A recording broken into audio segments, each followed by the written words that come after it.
Hello and welcome to Records Rebuilds. We've got some incredibly exciting C8 news with the E Ray and some new colors for the C8 coming in model year 2024 to talk about. But first, I just really wanted to acknowledge all the new subscribers. On Wednesday, I had just actually finished doing the math and realized that even though all my friends were going to bat for me and getting new subscriptions and stuff, there was probably, based on the rate that subscriptions were coming in, probably no way I was going to hit the deadline of getting it done on Saturday. And I was thinking, okay, well, I'm still going to do the channel, but probably not going to put as much effort into it because it's going to be hard for me to chase that goal of getting monetized. And then it's lunchtime.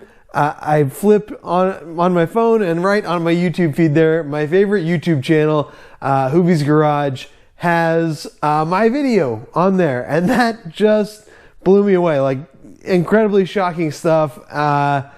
Probably the best surprise I've ever had on the internet. And then the Auto Auctions Rebuilds guys getting in on that as well. And I just really want to thank everybody for making that come true. That was just, I did not expect that was going to happen. And it was really, really awesome. So thank you, everybody. Okay, so earlier tonight, I'm doing this video pretty late at night, but earlier tonight, probably the biggest leak that we've had with the C8 Corvette occurred. There's the visualizer, which is the app that GM has on the internet that lets you visualize all the different options for the cars that they have available. For a very brief window of about an hour, it showed a 2024 model called the E Ray. And this is significant because General Motors has not officially acknowledged that there is an E Ray. We thought maybe it could be called the Grand Sport. The E Ray, we didn't know. And not only that, but it showed us, a digital rendering of the car. So I'm sure somebody's in a lot of trouble at General Motors.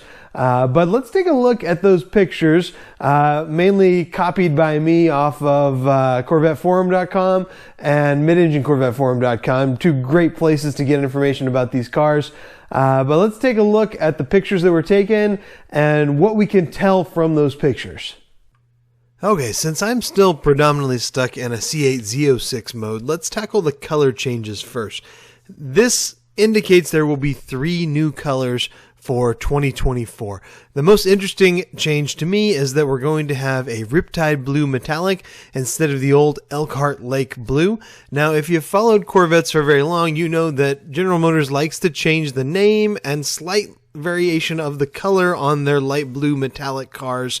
It never stays the same for more than 3 years or so. There's Admiral Blue, there's Laguna Blue, Elkhart Lake Blue was the last one. This Riptide Blue Metallic actually is going to be featured on some other cars. We've seen it on the Equinox EV. So let's take a look at that. So this is the old Elkhart Lake Blue, and this is the new Riptide Blue.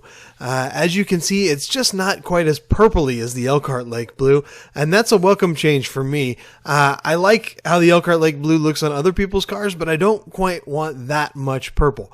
Now, the other color that they're adding is something called Cacti, which is sort of like a drab green type of a color. And then there's Seawolf Gray Tricoat. And if you've been paying attention, you know that last year, the 2023 model year, was the first time that Corvettes were ever painted with a tricoat featuring a base coat, a mid coat, and a top coat. So I know it's just a gray, but that's probably going to look really amazing in the light. So looking forward to see what that one looks like in person. Okay, now on to the E Ray. What can we tell about the E Ray here? Well, we don't know if it's an error or not, but for whatever reason, every single version of the E Ray that you could render did not feature the carbon flash trim pieces like we're used to with the last 2 Corvettes. Everything was required to be body color, which looks weird, quite frankly. It looks like they're holding the E Ray back if that is a requirement going forward into production. I would not think they would do that, but maybe they are. Maybe they're trying to set it apart from the Z06. That would be weird. Obviously, there's the blue E Ray logo. You can see it up at the top of the screen here, and also just in back of of the door in front of the rear wheel right there. And then we've got these new wheels. That's an awesome looking wheel. I really like it. And then of course you can get it with the carbon fiber wheels as well. You can even get a carbon fiber wheel with a red rim around it, which is not an option that we have currently. There's something called a ZER performance package. Nobody knows what that means, but it's cool that there'll be a performance package of the E Ray. And then you can see we've finally confirmed what the power plant will be. We've suspected for a long, long time that this is going to be powered by the LT2, the standard pushrod V8 that has been the mainstay of Corvettes since like basically 1955 or at least 1998. So it's good to see that that's sticking around just like we thought it would be. Here you can see the E Ray logo at the bottom of the steering wheel. I think it looks pretty cool. Kind of fits with the design motif of the electric Silverado that they're developing. You can also see the buttons on the left side of the console, kind of right by the driver's right knee there.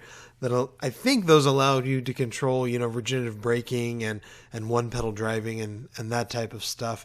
But that's what I would bet those are for. One other thing that this leak sort of puts to rest is we don't see any kind of a charge port on the exterior of this car. Unless they've hidden it under the license plate or something crazy like that.